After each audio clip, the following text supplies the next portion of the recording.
Let us see viewers, this Nigerian News Center. We look at trending news in Nigeria and globally. And with me to have conversation on the subject of conversation this morning is Mr. Daniel Michael. You're welcome. Thank you for having me. So let's look at what is happening currently today. He said federal government toughens border surveillance as Labour declares two-day protest. The other is saying customs, DSS, EFC, others discover large-scale smuggling of grains round tripping.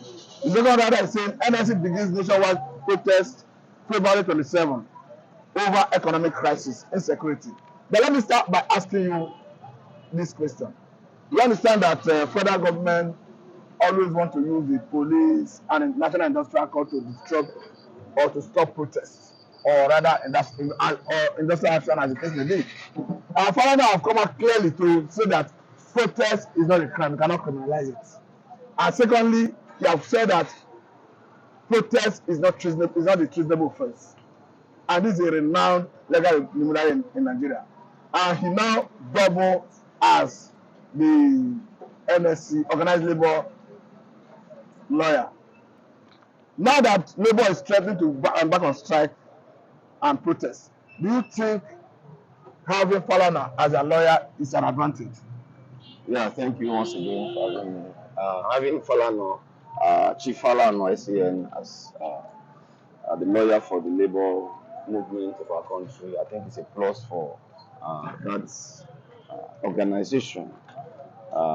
He understands the legal implication of protests and all of that, and he has expressed it even long before now that protest is a right.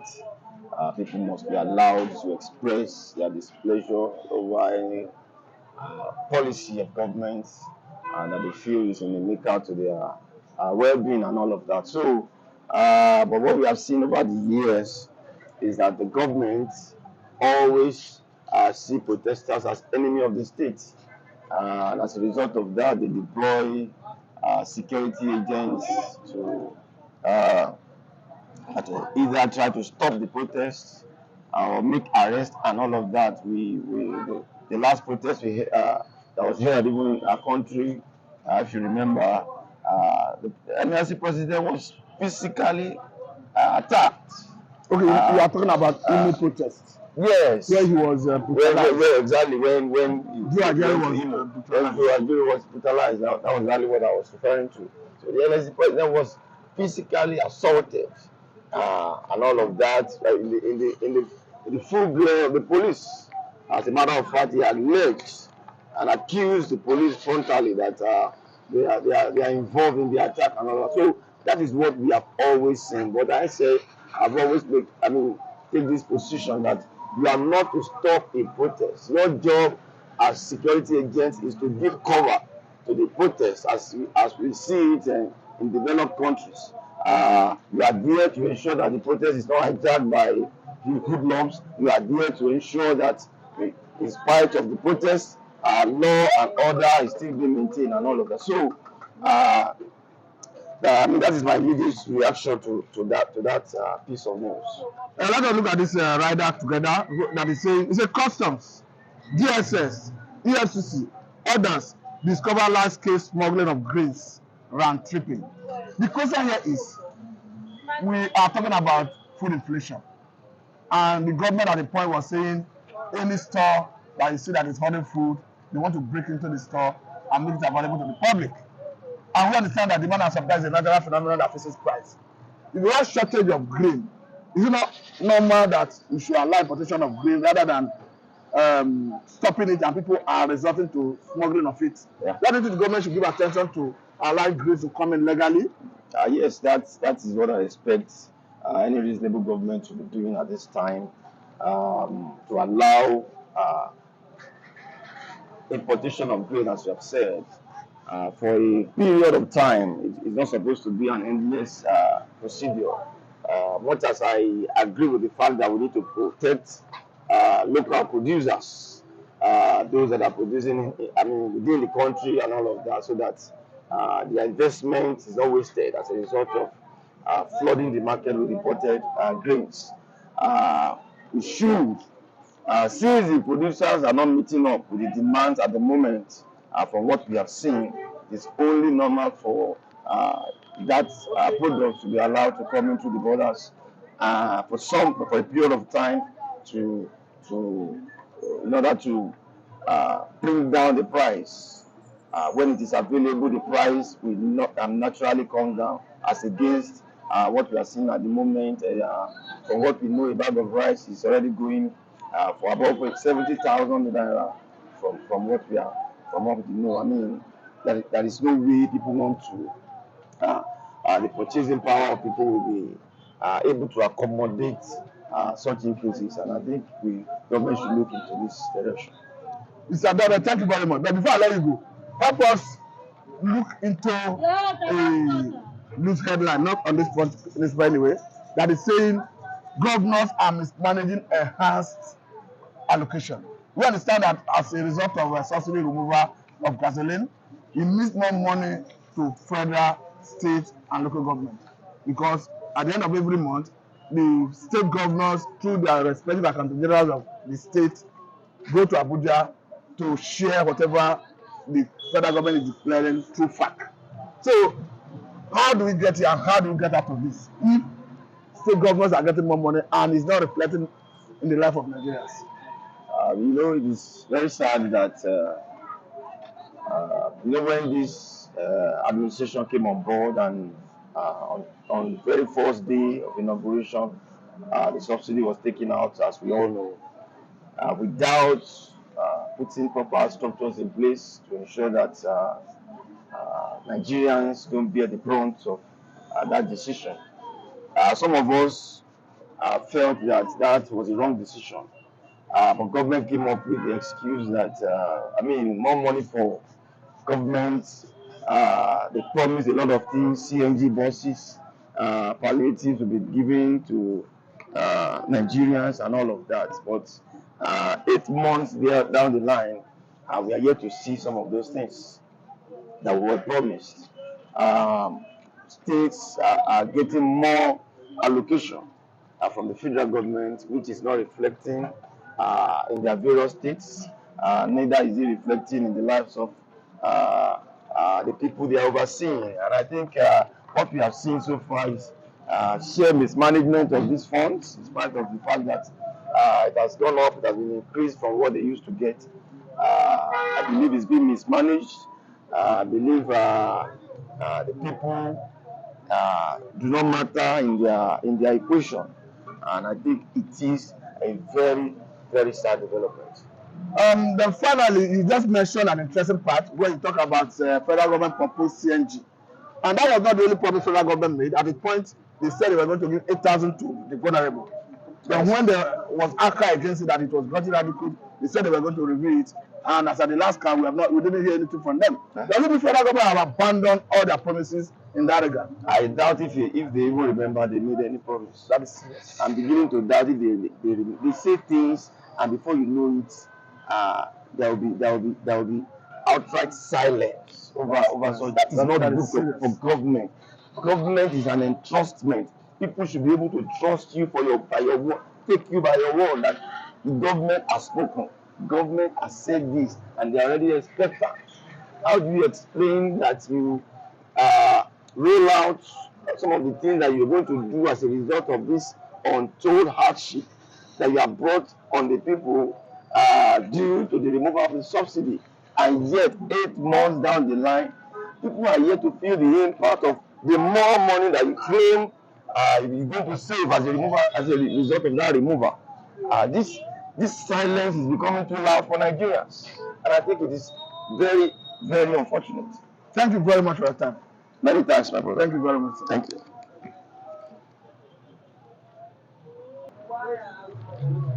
So, as part of providing solution to the economic crisis in Nigeria, looking at the federal government decision to toughen border surveillance, I think we should understand that demand and supply is a natural phenomenon that fixes price.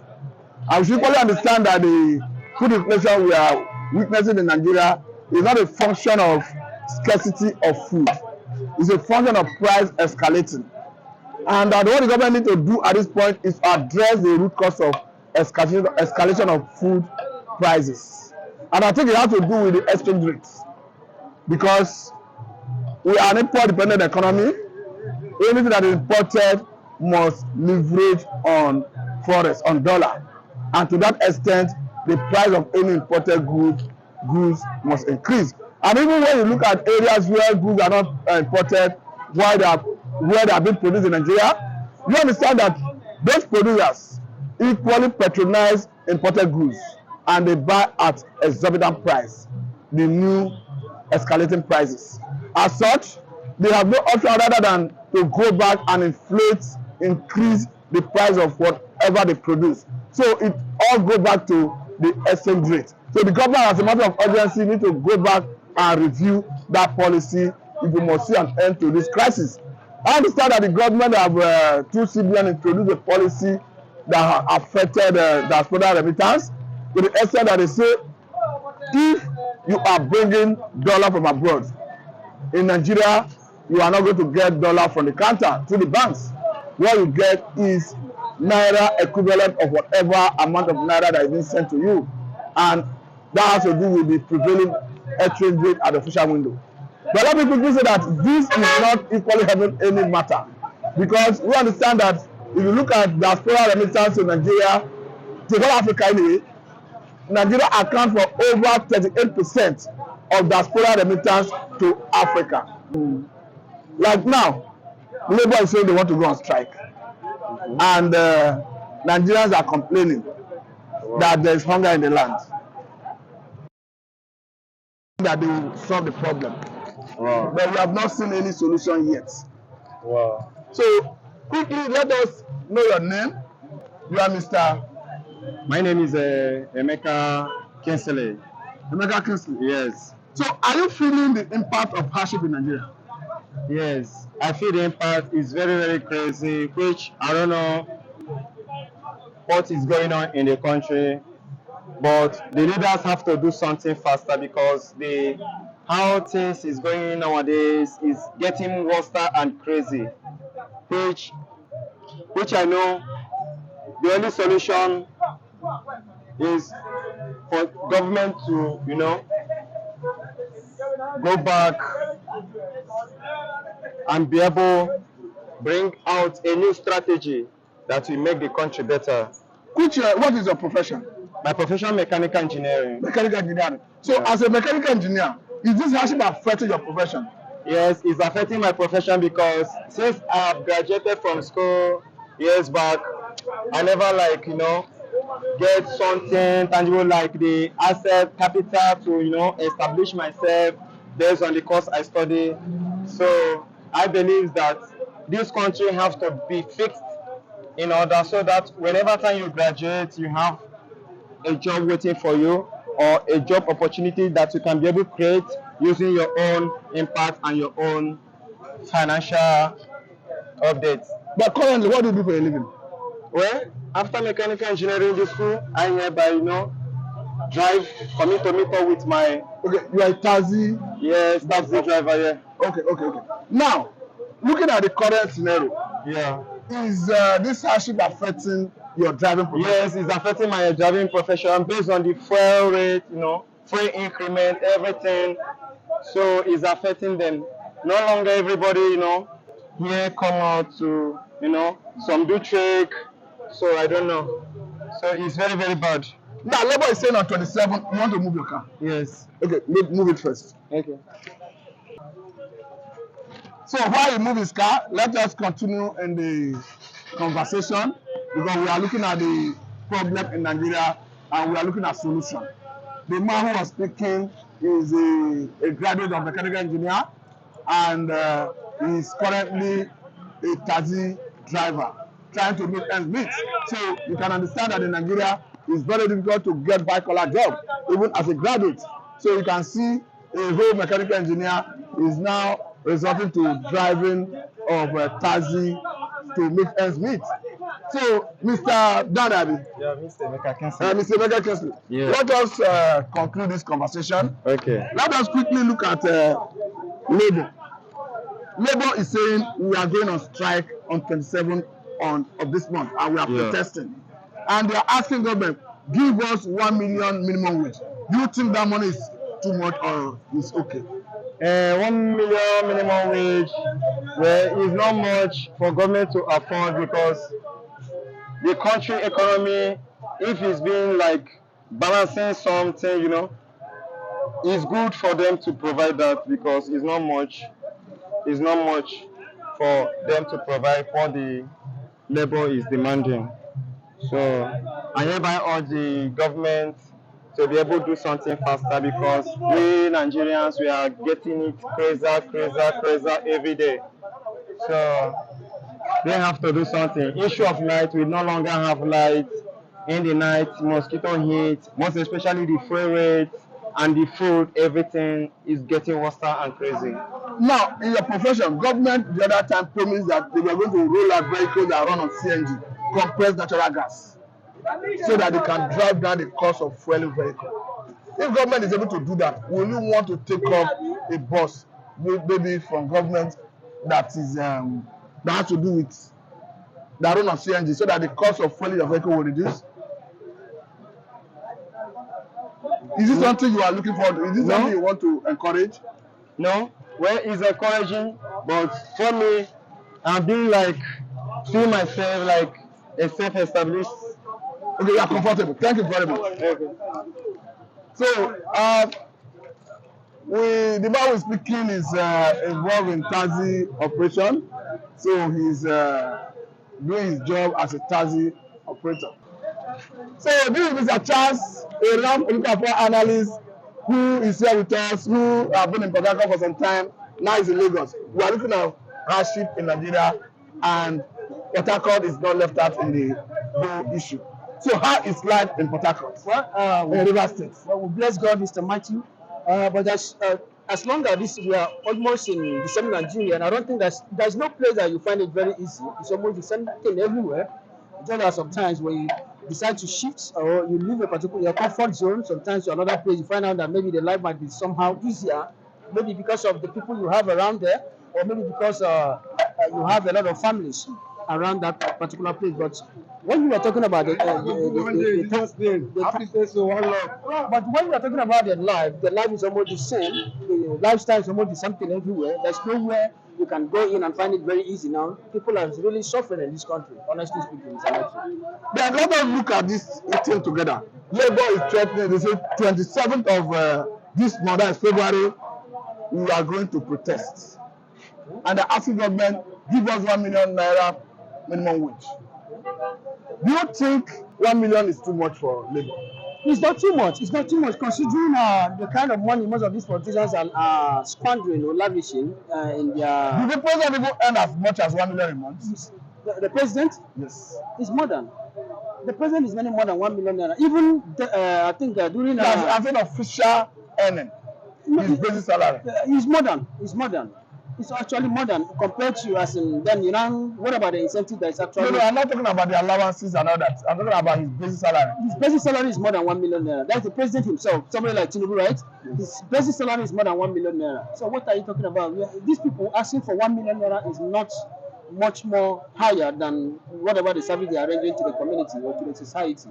So the government should have done the needful because the manner or the way in which they are squandering money is something that we cannot be able to put in place because the money is meant to be spent in terms of what? Creation of infrastructural facilities. You establish most of these infrastructural facilities, but you don't do it in such a way that as if you are killing the dreams of masses, the masses, which is very, very bad and uncalled for. Nigerians are not happy. When you look at what Labour should have been one of the most important body we are having in this country. But even if most of us have lost our confidence in most of this Nigerian Labour Congress, but that doesn't mean that these people should not fight for their rights. They are mere human beings like them. So you cannot budget money that is actually meant for the citizens. At the end of the day, you just shift it to your own private use. It's not actually done anywhere. So whatever they are asking, I think is actually in line with whatever the government should have done because it has been the best way to have fight out most of these problems we are having in this country. Now let us look at this issue that is talking about smuggling of grains. Because it's saying custom, DSS, EFC, others discover large-scale smuggling of grains. You understand that in Nigeria there is food inflation, and don't you think the government should allow importation of food? Yes. To crash the price of food. Very, very well, because I think some times ago, that was about a few months ago, I think I said it here, that what the government would have done is just to allow people have free access as in to import most of this product we are saying, is not monopolizing the importation of goods only an average Nigerian, which is you know, a lot of businessmen are there ready to see that the government have given them the much needed license for them to start importation of goods to the country. And by so doing, I think we have said it here time with that number, I think if government would have given them that access, believe me, the price of goods that's actually going on a higher basis. You cannot go to markets presently with a sum of 10,000 naira and you find out that at the end of the day, you find out that that 10,000 naira cannot fetch you that much importance to your family. At the end of the day, you keep on looking at yourself as if you are being fooled in the market. I was in Port Harcourt. A woman went to you know, a place, there's a place we call Obibo in Port Harcourt. She went to that particular market with a sum of 50,000 naira. At the end of the day, after buying everything, she came out and she was shouting, crying. People came there and they were asking her what happened. She said she could not find what she had bought with the sum of 50,000 naira was given to her. That once leaving this particular place, her husband would not believe that the 50,000 naira that was given to her was judicially used by her. So we have to come in between, because I think we are passing them to a place of work. Then what we did was we stood behind and we told her that if your husband is quite in this country, he should be able to know that whatever the value of money cannot be quantified with the kind of goods you should be obtaining in this particular country. That was how the woman left. Because as long as the husband is still in this country, he should have known that the money we are having in circulation cannot, you know, the potential and the power of Nigerian money cannot be quantified with whatever we are seeing here in terms of goods. So I think giving people much needed access for them to start importing goods, it will solve a lot of problems. So by, you know, deciding to close down most of the importation of product, that is the reason why a lot of people are suffering today. So you find out that if we can open this border, everybody will be happy. And what you can buy at the sum of 10,000 naira, at the end of the day, you might even get it at the sum of 5,000 naira. By so doing, you are trying to alleviate the sufferings of the masses. Now, Mr. Charles, we understand that at the point, federal government made some promises. Vehicle that run on CNG, giving 8,000 to the vulnerable, giving 50,000 each to some good number of nano business owners, giving 500,000 and 1 million to a good number of small and medium scale enterprises, giving 1 billion each to about 75 companies as a way of lubricating economic activities in Nigeria. But up to now, the federal government have not done any of this. Do you think we have a responsible federal government? That is the problem we are having. You know, in those days while growing up, both academically and otherwise, you know, you find out that the most important thing we are being told in terms of leadership is that a good leader must lead by example. And that exemplary life must be much more being honorable to your wage. You know, time has gone. What every Nigerian is expecting is not words, but action. You have to back that your word with actions, you know. But what we are seeing in essence is that the government, the federal government, have not met up with the certain expectation given to the masses. Before you came into power, that's what you call manifestos. And the manifestos is what actually reflected to a lot of Nigerians into voting to their different candidates. Manifesto is what will give you an iota of, you know, eyeball that this particular person is actually in line with your golden aspiration. But by the soul, in the sense that you cannot be able to meet up with the standard of the masses after you have promised heaven and earth, and you cannot be able to meet up with the standard, you have failed not only the masses but even to yourself, because generation unborn can always remember you for the lapses you have created, the vacuum and the lacuna you have created within the cycle of the politics. Because the political aspect we are talking about should have been a means in which you should be able to do what? To bring things together. And you know, we have a lot of average Nigerians who are aspiring to be like most of them. Are you getting me? Because whether you like it or not, even as a politician, even as a footballer, you must have what you call a role model. A lot of people have what you call a role model, even in the politics. But by so, in the sense that most of these role models, you looked at them, they are not honorable to their words. You promise another thing, what we are seeing is different thing. So I don't think it's actually in line with our aspiration, because consonantly, the most important thing in life is when you say something, why not honor such words? Because it's very, very much important. But what we are saying is a country where most of these people are not even honorable to their words. At the end of the day, you find out that whatever they are doing might not be associated with the policy and the manufacture they are put in place by the sole governance. Thank you very much for your time. But let us quickly have another conversation in another area briefly.